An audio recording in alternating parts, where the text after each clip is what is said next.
يهده الله فلا مضل له ومن يضلل فلا هادي له وأشهد أن لا إله إلا الله وحده لا شريك له وأشهد أن محمدا عبده ورسوله لا نبي بعده اللهم صل وسلم وبارك على محمد صلى الله عليه وعلى آله وأصحابه ومن تبعهم بإحسان إلى يوم الدين أما بعد. Bersyukur kita pada pagi yang berbahagia ini berjumpa kembali di masjid yang kita cintai di bulan yang mulia ini, Ramadan 1443 Hijriah.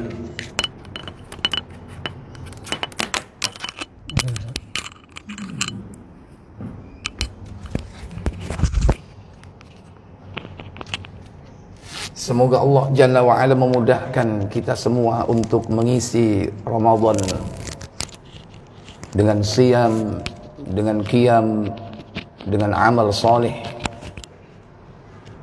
sehingga kita keluar dari Ramadan mendapatkan ampunan dari Allah Jalla wa'ala. Karena sungguh merugi apabila kita keluar dari Ramadan ini tidak mendapatkan ampunan dari Allah Jalla wa'ala, sebagaimana doa Jibril yang diaminkan oleh Nabi kita Muhammad sallallahu alaihi wasallam, bu'da,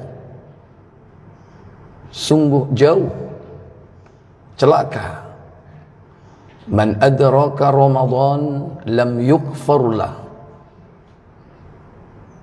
yakni mereka yang menjumpai bulan Ramadan keluar darinya, dia tidak mendapatkan ampunan dari Allah Jalla wa'ala.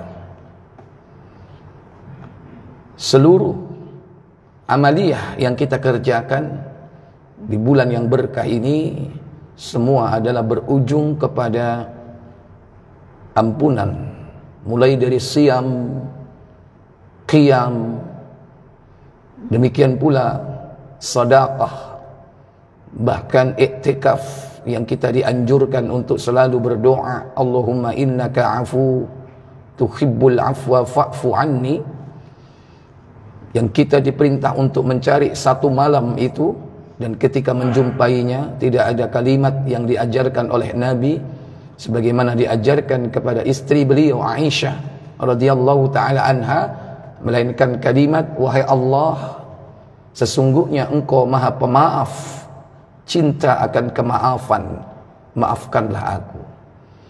Tidak banyak yang diminta kecuali kemaafan, dan kemaafan ini lebih tinggi kedudukan dari ampunan, karena dimaafkan berarti diampuni dan dihapus tulisan catatannya. Para bapak saudara sekalian, semoga Allah memudahkan kita semua. Semoga salawat dan salam tak lupa kita haturkan kepada junjungan kita baginda Nabi Muhammad sallallahu alaihi wasallam. Beliau adalah tauladan kita, salafuna, seorang pendahulu yang utama yang wajib kita ikuti dan kita contoh bagaimana perilaku beliau, sikap beliau, demikian pula amaliyah beliau selama bulan Ramadan.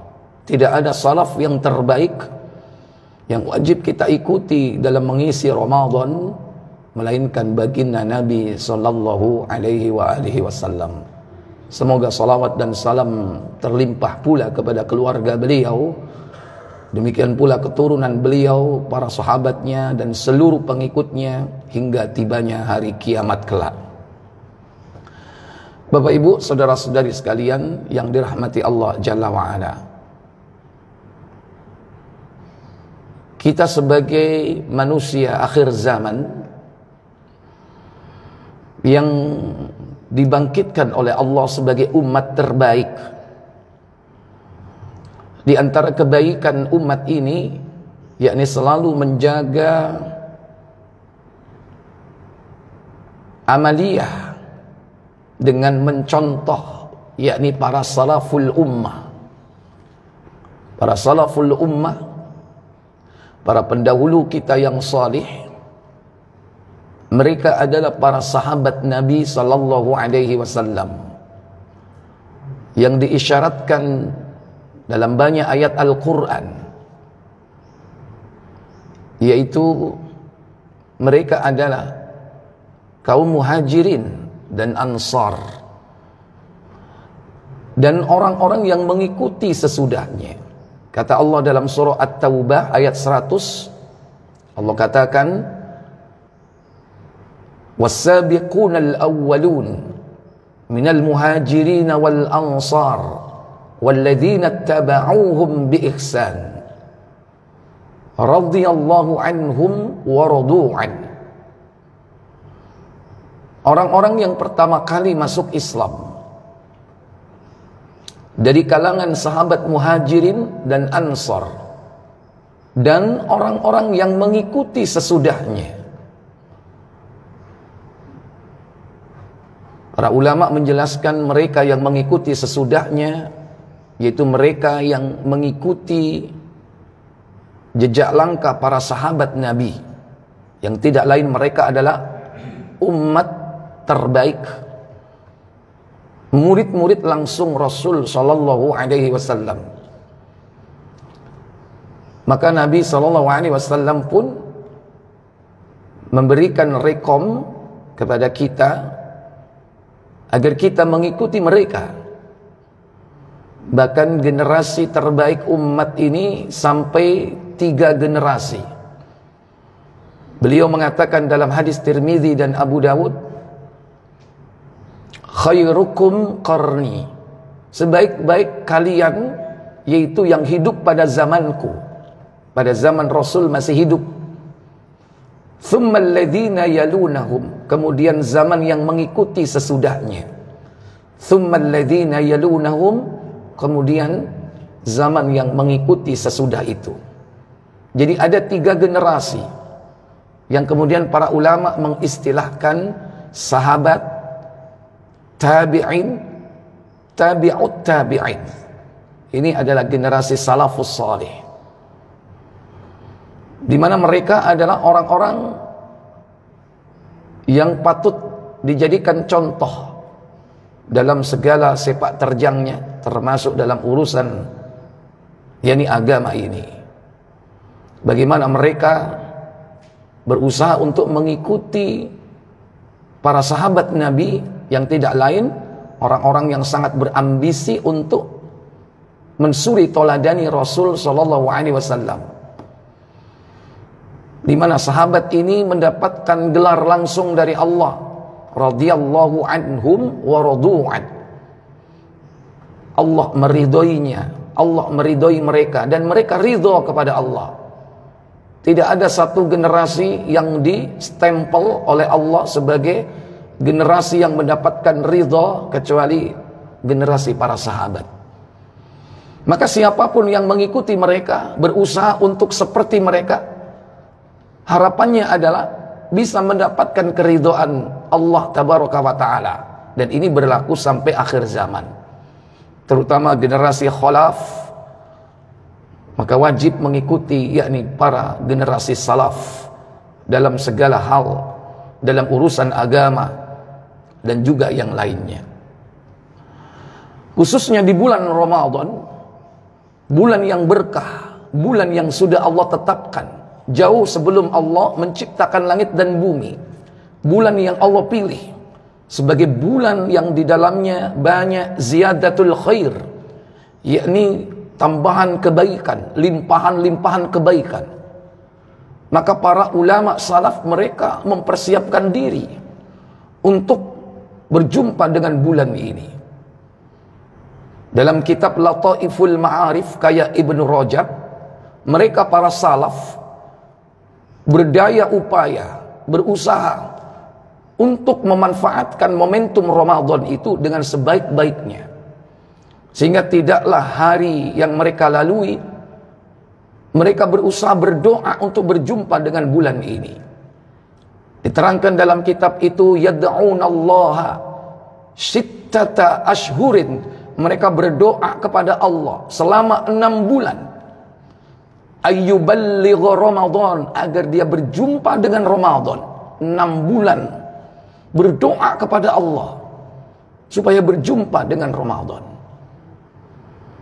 Wa yad'ullaha sittata ashhur, demikian pula mereka berdoa kepada Allah 6 bulan setelahnya, ayyutaqabbalahu minhu, yakni berdoa agar seluruh amal ibadahnya di bulan Ramadan itu diterima oleh Allah Jalla wa'ala. 6 bulan berdoa agar berjumpa Ramadan, 6 bulan berdoa supaya diterima amalnya selama Ramadan. Makanya tradisi sahabat setelah Ramadan mereka saling berdoa saat bertemu dengan kalimat taqabbalallahu minna wa minkum. Itu tradisi para sahabat. Semoga Allah menerima yakni amal kita semua, amalku dan amal kalian. Ini tradisi yang dilakukan oleh para sahabat Nabi. Bahkan mereka selalu senantiasa di hari-hari setelah Ramadan berdoa kepada Allah supaya amalnya diterima 6 bulan. Hadirin Bapak Ibu, saudara-saudari sekalian yang dirahmati Allah Jalla wa'ala. Bahkan menurut Imam Al-Bakhli, Abu Bakar Al-Bakhli, bahwasanya Ramadan ini ibarat bulan memanen, metik buah. Kata beliau, Syahrul Rajab Syahruz Zar'i, bulan Rajab itu bulan menanam. Wa Syahrul Sya'ban, bulan Sya'ban Syahrus Saqiyuz Zar'i, bulan Sya'ban adalah bulan menyirami tanaman, menyemaikan tanaman. Wa Syahrul Ramadan, dan bulan Ramadan adalah Syahrul Hasaiduz Zar'i, yakni bulan di mana memanen, memetik buah dari apa yang telah kita tanam. Maka rugilah kalau kita sudah menanam tanpa memanennya, atau mustahillah kita memanen tanpa menanamnya. Kalau ada orang panen tapi nggak ikut menanam, berarti orang apa ini, Pak? Melok manen tapi gak melok nandur. Kira-kira bapak yang nandur kemudian dipanen orang lain marah nggak, Pak? Nah, marah. Artinya tidak mungkin orang itu memanen, memetik buahnya tanpa menanamnya. Dan apabila dia memanennya tanpa menanam, itu pun mustahil dilakukan. Karena apa yang kita tanam, itulah yang akan kita tuai. Ikhwatal iman a'izzakumullah. Bagaimana para salafus saleh mereka menghidupkan Ramadan di hari-hari malam dan siangnya. Tidak ada pemuka para salaf, mereka tidak lain adalah para sahabat Nabi sallallahu alaihi wasallam. Bahwa Abdullah bin Umar radhiyallahu taala anhuma, beliau adalah orang yang sangat bersemangat mengikuti sunnah-sunnah Rasul sallallahu alaihi wasallam. Di antara yakni kisah yang disampaikan oleh para ulama bahwa Abdullah bin Umar berusaha mencontoh kedermawanan Nabi sallallahu alaihi wasallam. Karena Abdullah bin Umar dikabarkan bahwa beliau setiap Ramadan selalu berbuka puasa dengan anak-anak yatim, dengan fakir miskin. Bahkan dengan hasil jerih payah kerjanya yang sangat minim, penghasilannya sedikit, dia kumpulkan untuk menghidupkan Ramadan itu dengan kedermawanan. Sehingga dikabarkan oleh murid-murid beliau bahwasannya beliau pernah menginfakkan 4.000 dirham untuk membagi-bagikan harta itu sampai habis, yakni kepada orang-orang fakir miskin dan anak-anak yatim. Demikian pula tabi'in, di antaranya Qatadah, diterangkan bahwa beliau adalah orang yang mengikuti yakni jejak para salaf, para sahabat, terutama Nabi SAW yang dikabarkan sebagai ajwadun nasi fi Ramadan, orang yang sangat dermawan yaitu di bulan Ramadan. Dikabarkan bahwa beliau adalah ajwadun nasi fi Ramadan karihil mursalah, menjadi orang yang sangat dermawan bagaikan angin yang bertiup. Bagaimana angin bertiup? Begitu kencangnya, begitu cepatnya. Artinya tidak ada harta yang mampir kepada beliau melainkan sudah dibagikan kepada orang lain.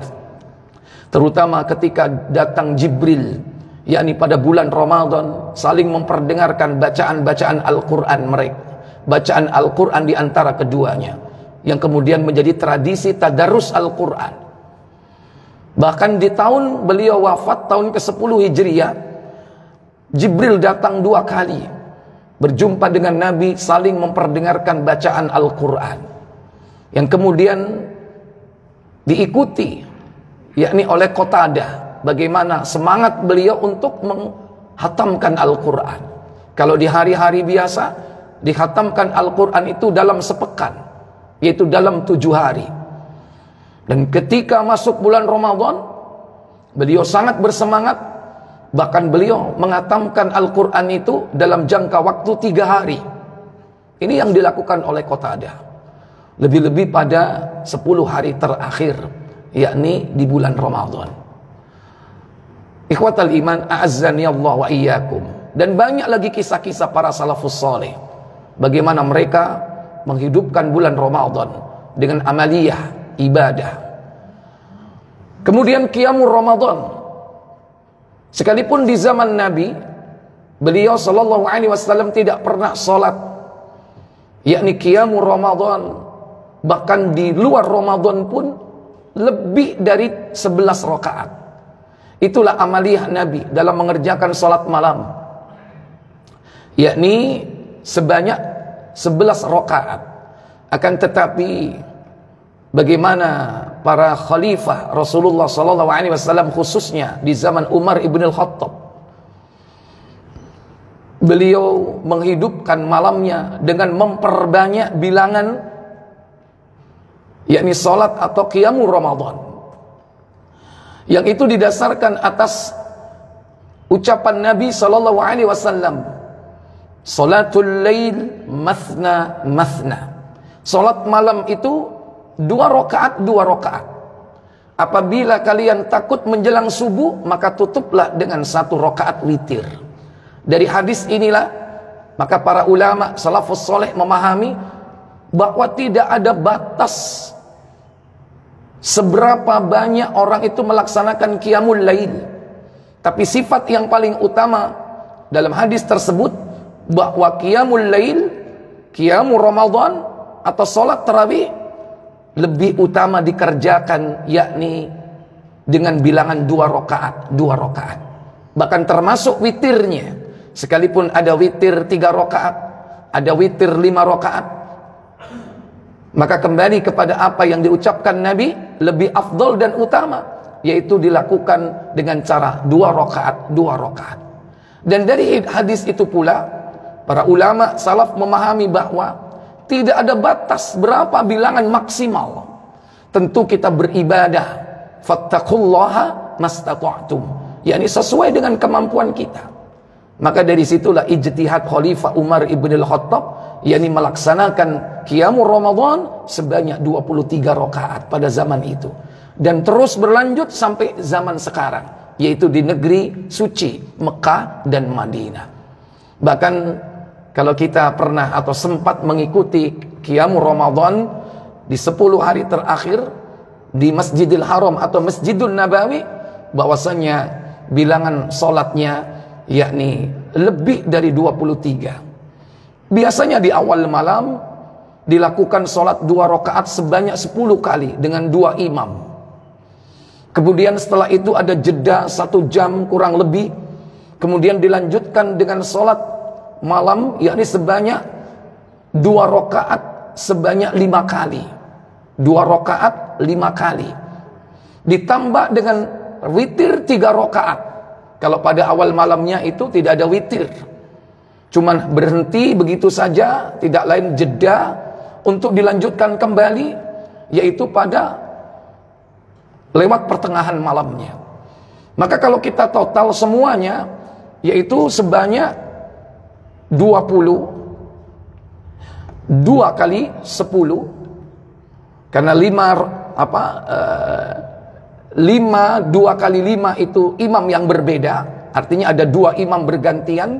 Kemudian nanti setelah lewat tengah malam, yaitu sebanyak 13 rakaat dengan 2 kali salam sebanyak 5 kali, ditambah witir 3 rakaat dengan cara 2 rakaat dan 1 rakaat. Jadi totalnya sebanyak 33. Bahkan diterangkan oleh Abu Isa At-Tirmidzi, para salafus soleh itu ada yang mengerjakan lebih dari itu, sampai ada yang bilangannya 43, bahkan lebih. Inilah perilaku para salafus soleh di dalam menghidupkan Ramadan. Tentu apabila kita perbanyak bilangan rakaat di dalam qiyamul Ramadan, mungkin barangkali bacaannya itu tidak sebanyak yang dilakukan oleh Rasulullah. Sebagaimana Rasulullah mempersedikit bilangan rakaatnya, tapi jangan tanya solat beliau, karena beliau dalam 1 rakaat bisa menghabiskan berjuz-juz Al-Quran. Pernah Hudzaifah bin Al-Yaman hampir saja pergi dari jamaah Rasul SAW, yakni ketika Rasul qiyamul Ramadan melaksanakan salat malam pertama, yaitu membaca surah Al-Fatihah. Habis surah Al-Fatihah jelas ya, membaca surah Al-Baqarah habis, ternyata tidak segera ruku. Dilanjutkan yakni surah An-Nisa, bukan Ali Imran ya, An-Nisa. An-Nisa habis, dipikir selesai ruku, ternyata belum. Kemudian beliau lanjutkan dengan surah Ali Imran, balik ke depan lagi. Bayangkan, surah yang panjang-panjang ini dibaca oleh Nabi SAW. Dan pengalaman ini juga pernah dijumpai oleh Abdullah bin Mas'ud radhiyallahu ta'ala.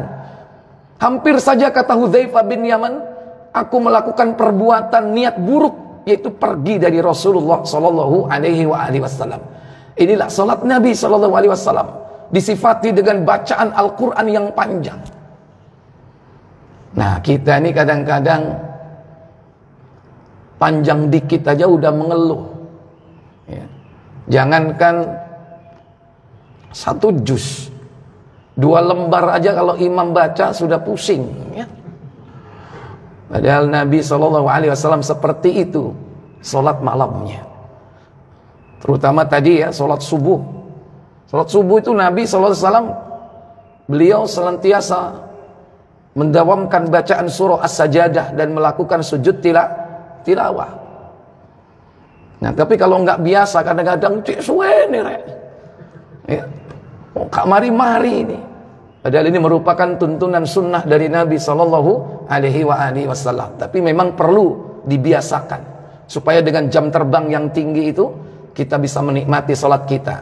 Dan hendaklah kita mulai membaca, mempelajari, memahami arti dari surah ini, supaya ketika imam itu membaca, kita memahami apa yang dibaca, mengerti apa yang ada di dalam surah tersebut, supaya terasa nikmat dan lebih yakni masuk ke dalam jiwa dan hati kita. Ikhwatal iman, a'azzani Allah wa iyyakum. Dan masih banyak juga amalan-amalan para salafus soleh di dalam mengisi Ramadan. Di antaranya yakni menyongsong Lailatul Qadar dengan iktikaf. Bagaimana para salafus soleh mereka beriktikaf. Bahkan para sahabat Nabi SAW yang selalu berusaha mencontoh Nabi SAW pada awal pertama kali, yakni diturunkan kewajiban puasa Ramadan, mereka melaksanakan iktikaf di 10 hari pertama, di 10 hari kedua, di 10 hari ketiga. Selama sebulan penuh mereka iktikaf. Barulah kemudian dikabarkan bahwa Lailatul Qadar itu akan jatuh yakni pada 10 hari terakhir, yang kemudian tradisi ini dihidupkan setiap Ramadan. Para sahabat Nabi SAW senantiasa tidak meninggalkan 10 hari terakhir. Sebagaimana dicontohkan Nabi sallallahu alaihi wasallam dalam 10 hari terakhir ini, Nabi sallallahu alaihi wasallam yaitu syadda mi'zarahu, mengencangkan ikat pinggangnya. Dikencangkan ikat pinggangnya dengan makna hakiki dan makna kiasan. Makna hakiki betul-betul ikat pinggangnya dikencangkan. Artinya bersemangat. Makna majazinya, dikencangkan ikat pinggangnya, beliau menjauhi istri-istrinya. Sekalipun di dalam bulan Ramadan diperbolehkan di malam hari berjima dengan istri, tapi khusus untuk 10 hari terakhir dikencangkan ikat pinggangnya. Mungkin selama ini, mungkin bapak barangkali ikat pinggangnya kendor atau bahkan nggak pakai ikat pinggang, ya sekarang mulai dikencengin. Artinya 10 hari terakhir fokus untuk beribadah kepada Allah tabaraka wa ta'ala. Wa ahya lailahu, beliau menghidupkan malamnya, tidak tidur beliau. Apa yang beliau lakukan? Beliau selalu mendawamkan Al-Quran bersama malaikat Jibril alaihi salatu wassalam. Dan para salafus soleh, mereka membaca Al-Quran di dalam solatnya. Karena lebih utama solat malam itu, yakni lama berdirinya dengan membaca Al-Quran. Itulah makna, yakni apa?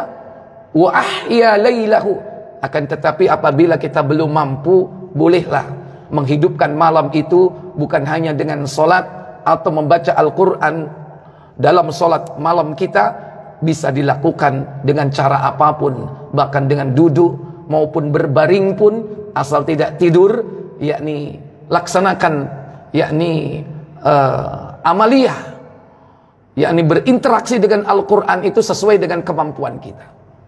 Atau minimal, yakni banyak-banyak menyebut nama Allah, berzikir. Karena kadang di antara kita ini kalau tidak terbiasa membaca Al-Quran, ya kadang-kadang dapat setengah juz aja udah capek.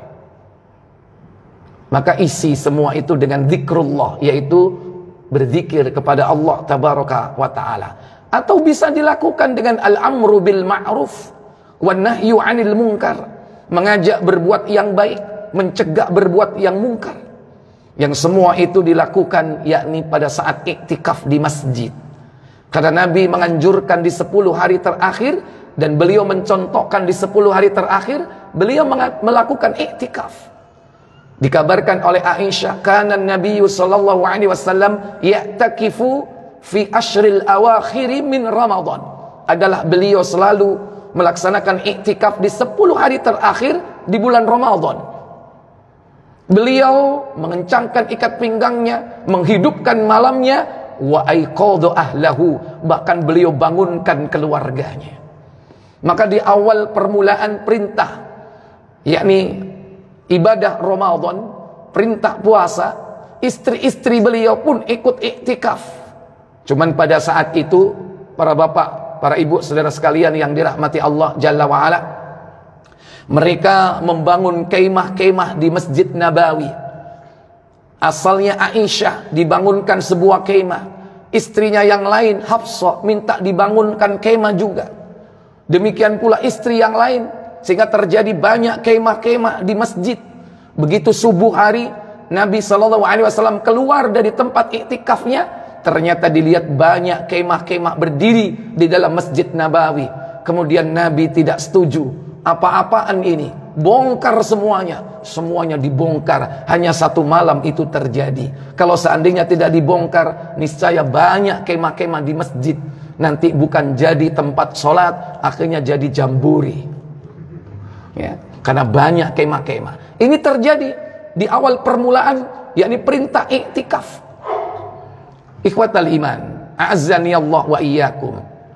Maka dianjurkan kita mencari Lailatul Qadar, yakni malam yang lebih baik dari 1000 bulan. Sebagaimana para salafus soleh, mereka bahkan menutup seluruh aktivitas pekerjaannya untuk mencari Lailatul Qadar. Yang mereka berdagang, yang mereka berjualan 1 bulan penuh, bahkan mereka tidak melakukan aktivitas berdagang, berjualan. Tapi kalau zaman sekarang ini berat Pak ya. untuk tidak bekerja, apalagi dagangannya laris. Cuman jangan sampai kita siasati jual makanan kemudian apa? Cuman dikasih keber. Mestinya kalau kita memahami bulan yang berkah ini dan kita diperintah untuk mencari Lailatul Qadar, jangan sampai aktivitas perdagangan apalagi berjualan makanan yang basah siap dimakan di siang hari Ramadan, justru itu malah membuka peluang bagi orang untuk melakukan kemaksiatan, kedurhakaan kepada Allah Jalla wa'ala. Cuman kadang banyak alasan legitimasinya. Lu ini saya menjual kepada orang yang tidak puasa. Lu ini saya jualan kepada orang yang non muslim. Banyak saja alasannya. Di zaman dulu para salafus soleh, toko-toko setiap pasar itu tutup yang menjual makanan-makanan yang siap untuk dimakan. Ini karena apa? Dalam rangka untuk menghormati bulan yang berkah, agar jangan sampai syaitan itu menggelincirkan hati manusia untuk melakukan kedurhakaan kepada Allah berbuka di bulan Ramadan. Makanya segala celah ditutup dalam rangka saddud dzara'i, mencegah kemadorotan yang lebih besar. Maka peluang untuk melakukan kemaksiatan, kedurhakaan kepada Allah itu ditutup, yakni serapat-rapatnya. Bahkan para salafus soleh, mereka yang belajar ilmu atau bahkan mengajarkan ilmu, mereka berhenti mengajarkan ilmunya selama bulan Ramadan. Untuk apa? Untuk berinteraksi dengan Al-Quran, membacanya, mempelajarinya, memahaminya. Mereka baca Al-Quran itu dengan berdiri, dengan duduk, dengan segala keadaan. Kalau ini dilaksanakan oleh para asatid kita, sepi Pak masjid. Karena semuanya nggak ada yang mau ngajar. Tapi tetaplah ketetapan takdir Allah Tabaraka wa Ta'ala berlaku. Bagi siapa saja yang dimudahkan oleh Allah, maka hal itu mudah. Wa huwa yasirun ala may yassarallahu alaih. Hal itu mudah, kata Nabi sallallahu alaihi wasallam, bagi siapa yang dimudahkan oleh Allah Tabaraka wa Ta'ala. Namun sekalipun jauh kita dari apa yang dilakukan oleh para salafus saleh, tetap kita berharap bahwa Ramadan ini jangan sampai terlewatkan untuk tidak mengisinya dengan amal ibadah sesuai dengan kemampuan kita. Baik itu siyamnya, qiyamnya, qiraahnya, demikian pula infak sedekahnya. Semoga Allah Tabaraka wa Ta'ala memudahkan kita semua, Bapak Ibu Saudara sekalian, untuk sampai akhir Ramadan ini diberikan kemudahan oleh Allah Jalla wa Ala beribadah di dalamnya, dan kita mendapatkan maghfirah, ampunan dari Allah Jalla wa Ala. Baik Bapak Ibu, mungkin ini yang bisa saya sampaikan. Sebagaimana biasa, sebelum saya tutup, sambil menunggu waktu syuruk, mungkin sudah masuk waktu tulu, kita tunggu waktu syuruk sekitar 10-15 menit. Saya berikan kesempatan Bapak Ibu, mungkin tanya jawab. Ya, silakan kalau ada pertanyaan. Monggo. Terima kasih Ustaz. Sinten? Assalamualaikum. Bu Afi. Monggo. Waalaikumsalam warahmatullahi. 10 hari terakhir itu hitungnya dari depan apa dari belakang Ustaz? Iya. Jadi kalau Nabi SAW menyebutkan itu 9 hari yang tersisa, 7 hari yang tersisa, 5 hari yang tersisa. Ya. Sebagaimana dalam hadis Tirmizi, coba dicek di nomor 793 atau 794.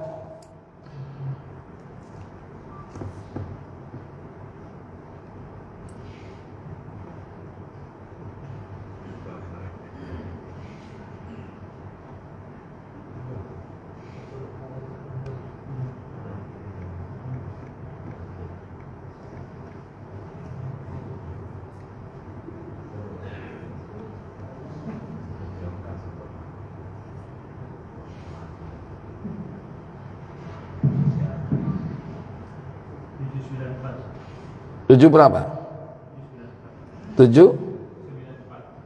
Iya, 794. Silakan.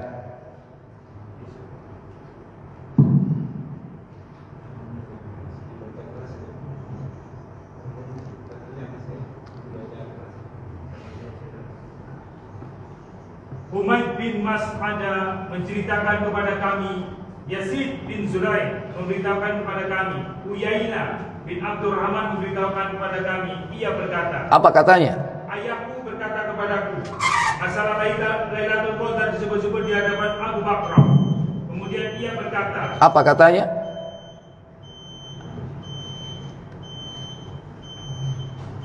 aku tidak mencarinya karena sesuatu yang aku dengar dari Rasulullah SAW, kecuali pada 10 terakhir.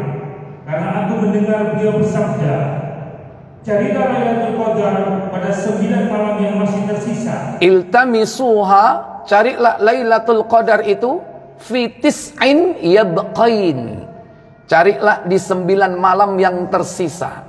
Kemudian atau 7 malam yang masih tersisa. Au fi sab'in yabqain, atau 7 malam yang tersisa. Atau 5 malam yang masih tersisa. Au fi khamsin yabqain, atau 5 malam yang tersisa. Terus atau 3 malam atau malam terakhir. Iya, au fi thalathin, atau au awakhiri lailatin fi yabqain. Jadi carilah 3 malam atau 1 hari yang tersisa. Kalau tersisa berarti ngitungnya dari mana? Dari belakang. Kenapa? Karena bulan itu umurnya, usianya kalau enggak 29, 30. Kalau seandainya bulan ini usianya 30, 9 yang tersisa berarti 30 dikurangi 9. Berapa 30 kurangi 9? Hah? 21. Kalau usianya 29 bulan ini, 29 kurangi 9 yang tersisa, berarti berapa? 20. Oleh karena itu bisa jadi turunnya Lailatul Qadar itu yaitu bisa malam 20 atau 21. Kalau dihitung dari belakang, ya. Apa meneh saiki posone seje. Ya kan? Ono sing Ahad, ono sing Sabtu, tambah bingung, ya kan? Kenapa ribut? Engko rek bengi malam ganjil, ngawur sopo cari sopo malam ganjil, iki genep. Tukaran gara-gara apa? Ganjil genep, gara-gara posoke siji. Maka yang selamat pokoknya 10 hari terakhir laksanakan iktikaf. Ya sudah, selesai. Perkara nanti malam itu ternyata genap, perkara itu malam itu ternyata ganjil, Allah yang tahu. Justru Allah sembunyikan Lailatul Qadar itu supaya kita ini bersemangat untuk mencarinya. Sekalipun seorang itu mendapatkannya pada tahun itu, karena dia merasa tidak mendapatkan, tahun yang akan datang dia akan cari lagi. Bisa jadi dia sudah dapat berkali-kali. Nah, mendapatkan Lailatul Qadar itu yaitu terkumpul yakni 3 unsur, ya, 3 unsur. Pertama yaitu dimensi waktu, kedua dimensi ruang, 3 dimensi aktivitas. Pertama dimensi waktu. Dimensi waktu ketika turun Lailatul Qadar semua dapat. Orang kafir dapat. Karena orang tidak bisa lepas dari dimensi waktu. Ya kan? Yang di Amerika sama nggak dengan yang di Indonesia? Sama. Yang di Saudi sama dengan yang di Hong Kong, sama. Karena tidak bisa lepas dari dimensi waktu. Jadi semua pasti dapat Lailatul Qadar. Tapi apa? Unsur dimensi waktunya. Yang kedua, dimensi ruang. Nah, ini yang membedakan. Di mana ruangnya? Masjid apa warkop? Mana yang dapat? Yang di masjid apa yang di warkop? Yang di masjid, nek di warkop cangkruk, ya kan? Bukan Lailatul Qadar, apalagi di jalan Lailatul Modyar. Ya. Jadi dimensi apa? Dimensi ruangnya. Di mana? Nabi menganjurkan 10 hari terakhir di mana? Di masjid, iktikaf. Karena beliau iktikaf itu untuk mencari Lailatul Qadar. Jangan berharap dapat Lailatul Qadar kalau kita berada di, yakni apa? Di pasar, di mall, atau di warung, atau di diskotik, apalagi. Loh, saya buka nah Ramadan. Hah? Tutup, iku nang Indonesia. Sampai nanggone Thailand kono buka enggak? Buka. Ya. Lihatnya global, jangan lihat di Indonesia. Indonesia yang sing buka masih peteng-peteng ya kan. Sembunyi-sembunyi bisa jadi. Jadi dimensi apa? Dimensi ruang. Yang ketiga, dimensi aktivitas kita lagi ngapain. Di masjid tapi turu. Ya kan? Lapor iktikaf, kon kok nggo bantal, ya pindah turu. Di rumahnya sumuk, banyak nyamuk, di masjid ASEAN. Ya kan? Sejuk.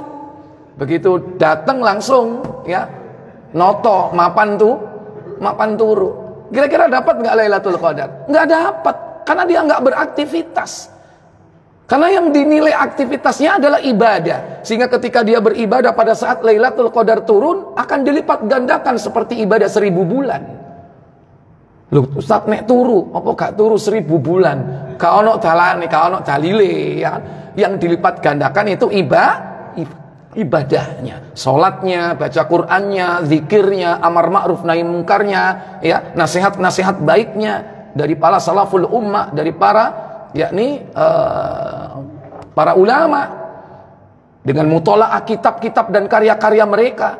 Ini ada ya tradisi dari kalangan pondok pesantren itu menghatamkan kitab para ulama khusus di bulan Ramadan. Siang dan malam dikaji. Silakan, itu bagus. Ramadan kemarin misalnya khatam kitab Fathul Bari. Wah, luar biasa. Ramadan kemarin khatam kitab Subulus Salam. Wah, luar biasa. Dikaji siang malam, silakan. Ya, itu termasuk mengkaji kitab-kitab para ulama yang di dalamnya terdapat banyak faedah, ya, Al-Quran dan As-Sunnah yang didasarkan yakni atas ilmu syar'i.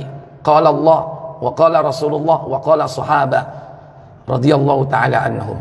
Jadi 3 dimensi ini tentunya yang harus diperhatikan, ya.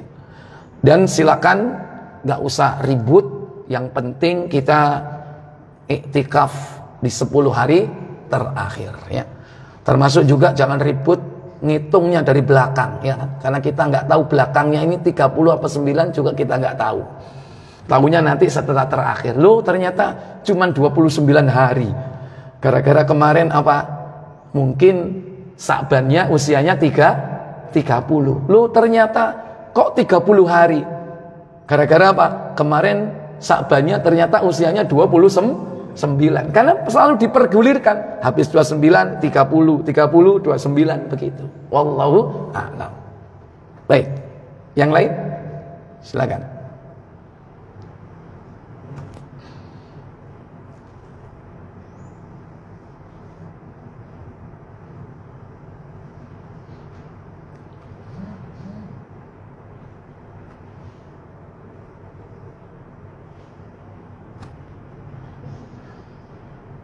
Ngantuk.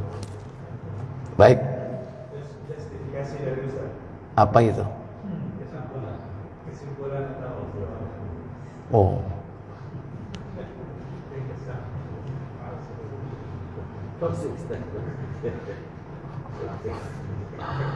Kono. Ada Ustaz, jawabannya mungkin barangkali bisa pendek. Bagi yang bekerja tidak boleh cuti, gimana cara iktikafnya Ustaz? Nah, itu pertanyaan kedua. Ya. Rasulullah itu kalau iktikaf dimulai setelah sholat subuh seperti ini. Diterangkan dalam hadis Bukhari, beliau sholat subuh, ya, terlebih dahulu, kemudian beliau masuk ke tempat iktikafnya. Sholat subuh, masuk ke tempat iktikaf. Sampai kapan? Sampai subuh berikutnya. Baru itu dikatakan iktikaf sehari semalam. Dan itulah iktikaf yang benar. Berarti iktikaf KW1 itu, Pak. Nah, nggak tahu kalau kita ini KW berapa, Pak. Tapi para ulama membolehkan iktikaf itu mulai dari terbenamnya matahari, boleh. Atau iktikaf di sebagian malam, setelah sholat malam dilanjutkan sampai pagi harinya, waktu syuruk, boleh, nggak masalah. Ya. Nah kalau kita ini kadang iktikaf cuma 2 jam, jam 1 melebu, jam 3 sahur mulai, ya, iku belajar iktikaf, ya, masih belajar iktikaf. Nah, bagaimana kita yang punya kewajiban, yakni bekerja? Kata Allah, wa aufu bil uqud, dan penuhilah akad-akad kalian. Nah, kita dengan perusahaan buat MOU nggak? Buat MOU kan? Kalau bekerjanya itu dengan sebuah instansi perusahaan yang kita buat MOU, yang pekerjaan kita itu hitungannya adalah kapasitas waktu, bukan kapasitas pekerjaan. Yang penting you datang jam 7, pulang jam 4. Sepakat MOU. Ya sudah, penuhi akad-akad kita. Jangan kita mencuri waktu. Walaupun 1 jam, 2 jam. Mari zuhur turu nang musola. Ya, alasannya apa? Poso, bos. Ya kan? Sehingga banyak itu kalau siang hari di kantor kadang-kadang musolanya penuh, orang bergelimpangan kayak pindang, ya kan? Ya. Alasannya apa? Puasa. Puasa dijadikan alasan. Itu termasuk korupsi waktu. Berarti menyalahi akad, nggak boleh, Pak. Oleh karena itu kalau kita pengen iktikaf, ya, kita izin secara khusus, bos, aku mau cuti sebulan, mau iktikaf, boleh nggak? Boleh, silakan. Kalau masih ada jatah cutinya, ya, ya. Loh, kamu mau iktikaf di mana? Saya mau iktikaf di Masjidil Haram. Mau umroh akhir Ramadan. Ojo cuti nanggone luar negeri, nang Paris, ya kan? Cuti arep nang ndi? Nanggone Itali, ya kan? Nggak ada gunanya. Cuti apa? Ke luar negeri. Kemana? Ke Mekah, ke Madinah. Ngapain? Iktikaf. Saya tanya, diberi nggak sama bosnya? Hah? Mosok dikongkon prei terus? Ya, enggak, ya kan? Ya, kalau pertanyaannya gimana? Di mana kamu iktikaf? Ya bos, saya mau iktikaf di musola sebelah rumah misalnya. Ya, mau mikir bosnya, ya kan? Ya. Tapi kalau memang sudah jatah kemanapun diberi atau enggak, Pak? Iya, kalau masih ada jatahnya. Itu lebih mulia. Izin libur dalam rangka untuk ibadah daripada izin libur hanya untuk jalan-jalan, sekedar rekreasi, menghabiskan waktu dan anggaran atau duit. Nah, ini yang jadi masalah.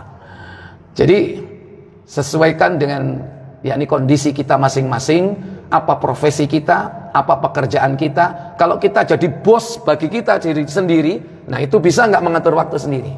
Bisa. Kita nggak punya juragan, justru kita juragannya. Ya ini, silakan. Mau sebulan penuh di masjid, alhamdulillah kalau itu bisa dilakukan.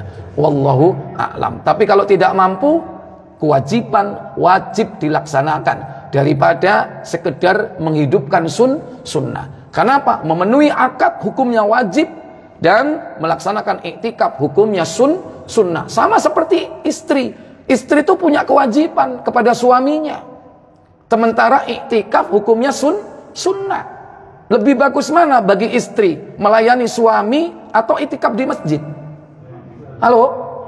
Melayani suami. Ojo sampai bojone sing wedok iktikaf nang masjid, sing lanang nang omah dhewe tenguk-tenguk, ya kan? Gelimbang-gelimbung nang kasur mbek sapa iki, ya kan? Jangan sampai terjadi seperti itu. Wajib pulang itu istrinya. Bahkan kalau suaminya jengkel, maka iktikafnya tidak diridhoi oleh Allah Tabaraka wa Ta'ala. Hanya suaminya tidak ridho. Malaikat marah, yakni kepada istri-istri seperti itu yang dijengkeli atau dimarahi oleh suami hanya karena tidak menunaikan kewajibannya, sementara dia lebih mengutamakan amalan-amalan yang tidak wajib, walaupun itu adalah amalan sunnah. Wallahu a'lam. Wa akhiru da'wana subhanakallahumma wa bihamdik asyhadu an la ilaha illa anta astaghfiruka wa atubu ilaik. Wassalamualaikum warahmatullahi wabarakatuh.